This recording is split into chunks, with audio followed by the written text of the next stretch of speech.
Salawat. اللهم صل على محمد وآل محمد. When we look at the lives of our Prophet and Imams, we want to follow in their footsteps. Some say they were infallible, so how can we be like them in any way? So, if we cannot do that, up to a level, we could at least follow the lives of the pious companions of the prophets. So today I want to talk about one of the companions of the Prophet who was very pious and revered. His name is Salman Farsi. Salman Farsi was born in Isfahan in Iran. And his father was very rich. He was head of a village. He used to own a lot of land, a lot of buildings, and so much of plantations and that. So the religion in those days in Persia was the worshipping of fire, Zoroastrianism, which is Atish Parasht, as we say, is worship fire. What they did was they used to light a fire in a temple which was left on all the time, 24 hours. They used to just feed the fire and it's burning all the time. And Salman was given the task by his father to light the fire and to make sure that it was always on in a temple. Once his father was too busy, so he said to Salman that I've got to do a task which I want you to complete for me. There is a place where I need you to go and collect some rent from a tenant that he had, which was quite far. So Hazrat Salman Farsi said, okay, I'll go. So he went to the place where he was told, far away he was going, and he found a building far where there was people gathered inside and there was some noise and some worshipping or something. So he inquired, he went there and he saw it was a church and there were people praying in there in a different way to how Salman was taught to pray. Salman was very learned in the religion of Zoroastrianism. So he went in and he sat down in the corner and he was watching the people praying, and they were kneeling down and prostrating, just like as we do praying namaz.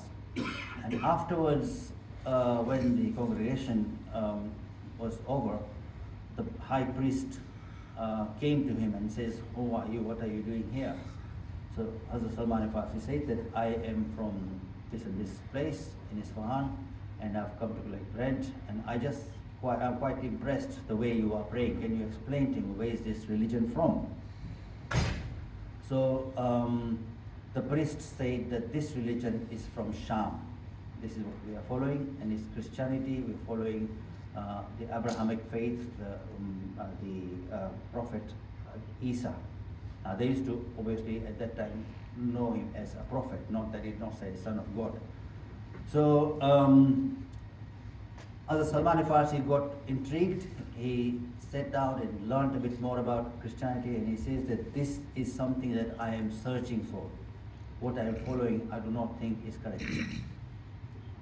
So he went back home, and his father asked him, "How come you are so late?" He said that I got lost, and then I went and I saw this building. There was a church there, and there were Christians praying.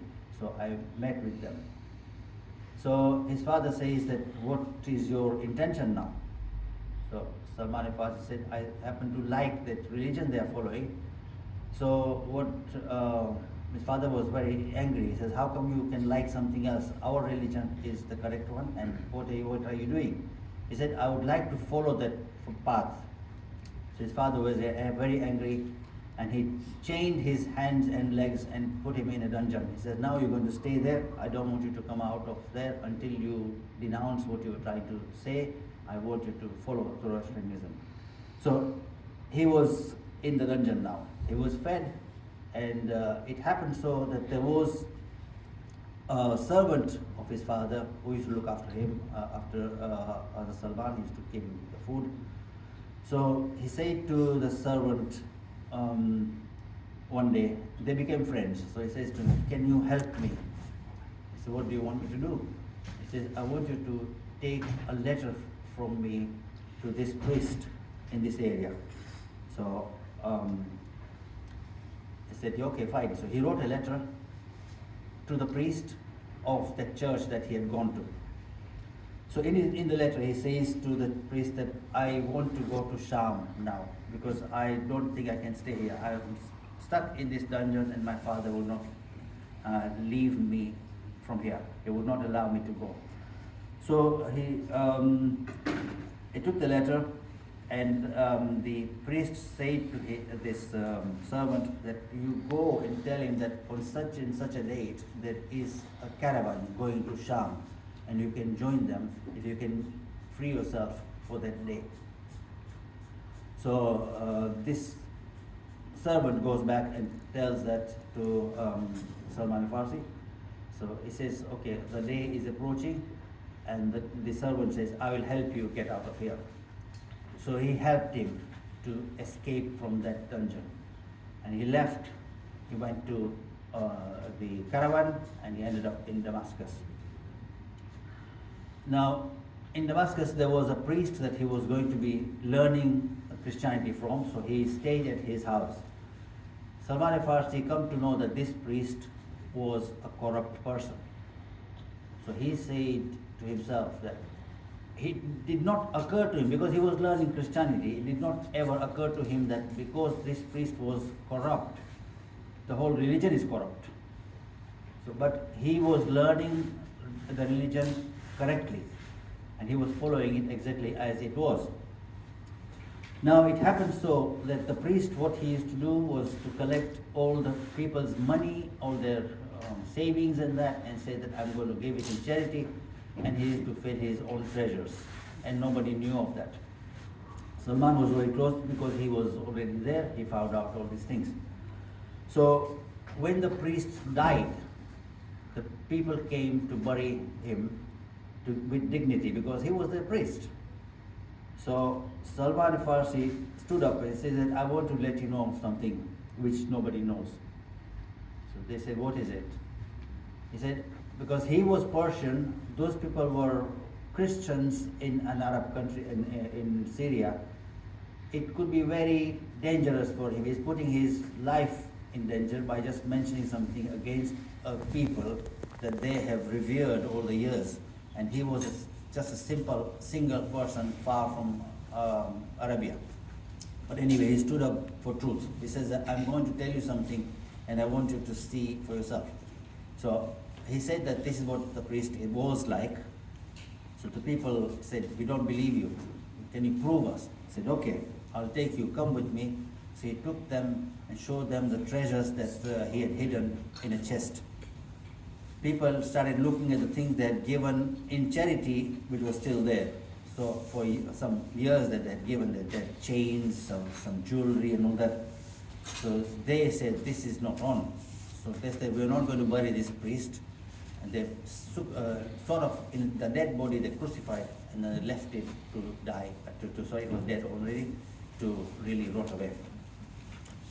So after this incident that happened in Syria, he then went to Mosul. Salman Farsi then said, what do I do here? He come to know that there was a priest in Mosul. Christianity was spread there as well. Mosul is in Iraq. So he went all the way from Sham now to Mosul. Here he stayed with the priest. This priest, he found that he was very good actually, very nice person. He was very religious, and he took him under his wings and explained and made him really learn it. So Salman Farsi learned a lot from there. And then when this priest was dying, he said that I want you to go to another place, Nasibiyah. There's a priest there, there's a church there, there's a monastery there, and you join there and learn Christianity and follow and propagate the religion. So he went to Nasibiyah. Again, the priest there when he was dying, he said that I want you to go now to Amuriya. There's another place in Iraq. So that was on the near the border with Turkey. So he went over there, and then again he met a good priest. That priest was also dying, so he says, now I want you to go back to Sham, because there is a priest there. So he said, okay. So he went to Sham, and then now this was, years have gone, he was with this priest now, and every priest that he has come across has died, have ended their life, and he's still alive, obviously. So he says to this priest in Sham, what do I do now? When he was also dying as well. He says, what do I do now? All the priests that I've come across, they've taught me religion, and I've come to this stage where I'm just here with you. So the priest says to him, now I'll tell you what to do really. There is a prophet that's going to come in Arabia. I want you to find him and follow him. So he says, what are the signs of this prophet? He said that he is going to be migrating from one city to another, and between the two cities there is going to be a black rock lava. That's one of the signs. The other sign, he said, is that you will find when you give him charity, he will not eat out of that.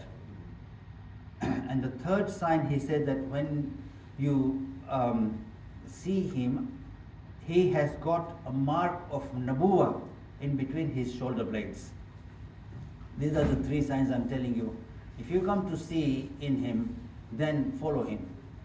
So this priest said, after having said that, he was the last priest that the Salman Farsi had met, and he could not be, I cannot guide you to any other priest that is going to lead you and teach you any more Christianity.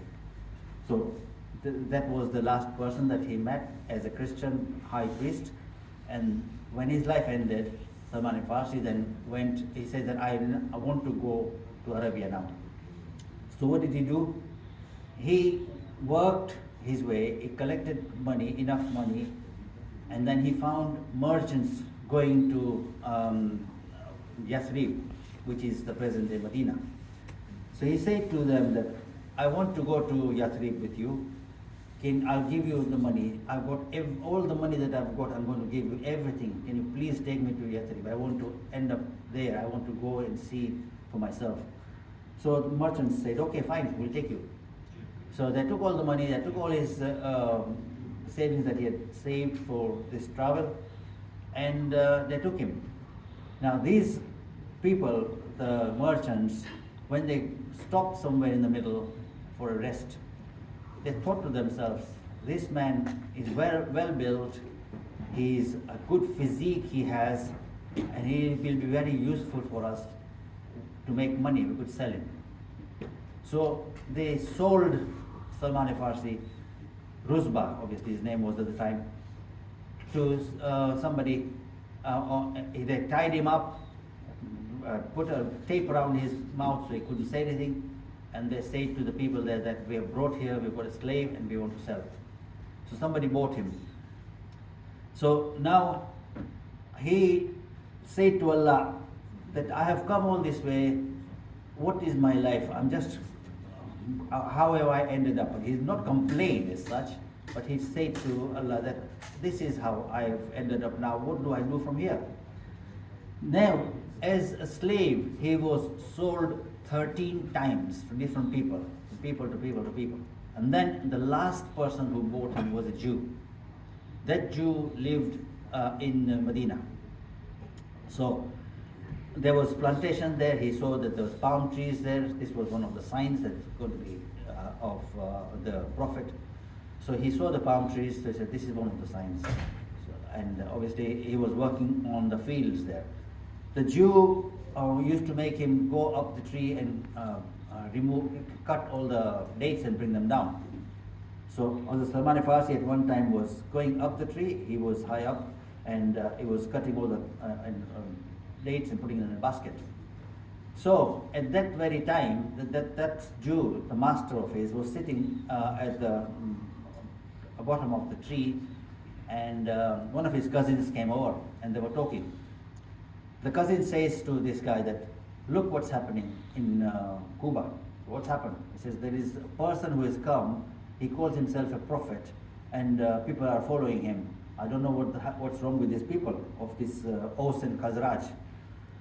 So Salman Farsi heard that, and he had goosebumps suddenly. He says, what is this? This is what the sign is I'm looking for. He very fast came down and says to the guy, what is happening? Who is this person who is a prophet? The master looked at him and says, none of your business. He hit him hard and says, get away from here. So Salman Farsi didn't say anything, he left. And then he started thinking that this is the sign that I'm waiting for. I want to see this person, I want to meet him. How do I go about? So he said to the woman, the master's wife, he says to her one day, he says, can I have a day off? I just want to have some break. So he used to get some days off like that. So the woman said, okay, fine. So he went and collected some firewood and sold it. After selling that, he bought some dates.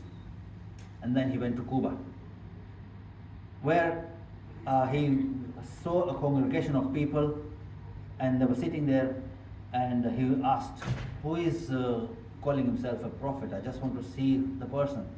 So they pointed to the prophet. So he went, and he said that I have come to meet you, and I have brought some dates which are sadaqah. If you can please eat that. The prophet took his cloak out, put on the floor, and he put all the dates there. He called all his companions, and he says, eat out of that, please. So everybody started eating, and he didn't eat anything at all of that, of sadaqah. So this was one sign then. He says, this is another sign that I've come across now. So he went. He ended that day fine, he went away. And then after some time he asked for another day off.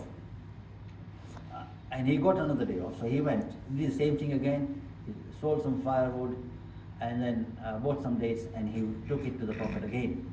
He says, I brought some dates this time, but I have brought this as a hadiyah to you. The Prophet says, thank you. He took it, and then again he ate some, and this time, and gave it to his companions as well.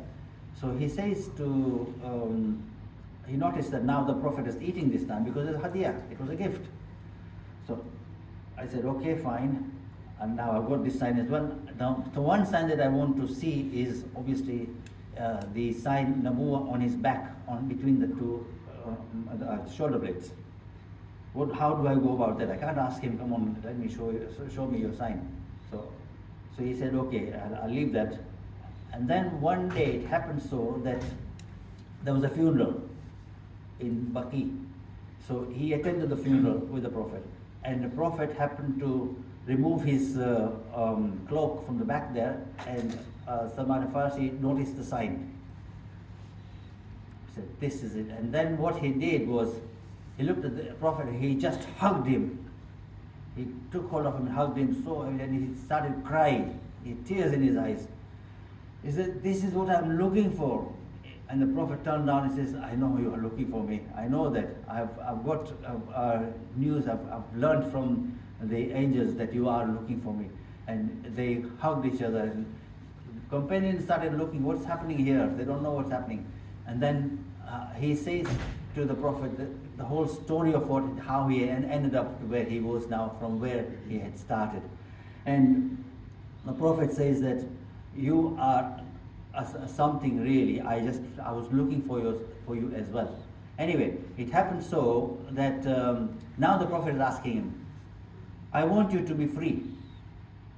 So he said, how can I be free? He said, I'm a slave. He says, no, you ask your master how much he will charge to free you. He said, okay. So he went, and then he went to the master and says, I want to be freed. How much would you charge? He says, I want 300 palm trees. I said, okay. And I want 100 grams of gold. So I said, okay. So he thought to himself that, how is this going to be happening at all? How is the Prophet going to say, okay, fine, I'll give you that? How can I get 300 palm trees? So he went back to the Prophet anyway, and then he sat down, and he was so sad. The Prophet says to him that, what is the matter? did you ask your master how much he's going to charge to relieve you, to give you freedom? So Salman says that, what do I say? It's not something that I can do. I can't afford something what he's asked. So the Prophet said, what is it that he has asked? Tell me. He says, if a person cannot afford it, they'll say that, oh, it doesn't matter, let's leave it on Allah, He will help. Prophet said, no, let me know. He says, okay, fine. He wants 300 palm trees and he wants 100 grams of gold. Prophet said, okay, fine. He called his companion and says, get me palm tree saplings, all of you, 300 I want. So they bought it, and somebody donated a land. So now this is the land and these are palm trees, let's now grow these trees. Now this man wanted the trees all grown to height, not just grown little trees and then left. He said, I want them fruit-bearing trees. So they said, okay. So Salman Farsi dug up 300 holes, and the Prophet with his blessed hands planted the trees in the 300, except for one tree which Umar said, I want to plant. Prophet said, okay, fine. The one tree was planted by Umar. Then Prophet prayed on it, and after a day or so, there were trees grown up completely.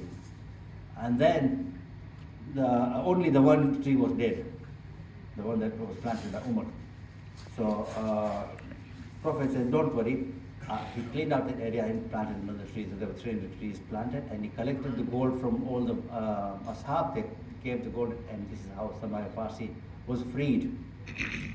So Salman Farsi, when he was freed, he says that I've got one regret. What's the regret? He says that I was freed at a time when you had already fought against the kuffar twice. I missed the battle of Badr and I missed the battle of Uhud. 2 battles I have missed in my life, that I had known you. Anyway, and then afterwards, it happened, so it's the year 5 Hijrah, after Hijrah, and in the month of Ramadan, the battle of Khandak took place. That's when Salman Farsi contributed to his idea of building the Khandak, and that's how Islam was saved. It was the battle where Prophet Muhammad sallallahu alaihi wasallam, Allahumma salli ala Muhammad wa ali Muhammad. When this trench was crossed over by Amr ibn Abdullah, and he fought against Imam Ali alayhi salam, he said the whole of Iman is fighting against the whole of Kufr, and that was where the contribution of Salman Farsi came in. Allahumma salli ala Muhammad wa ali Muhammad. Allahumma salli ala Muhammad wa ali Muhammad wa ajil faraj. Salawat. Allahumma salli ala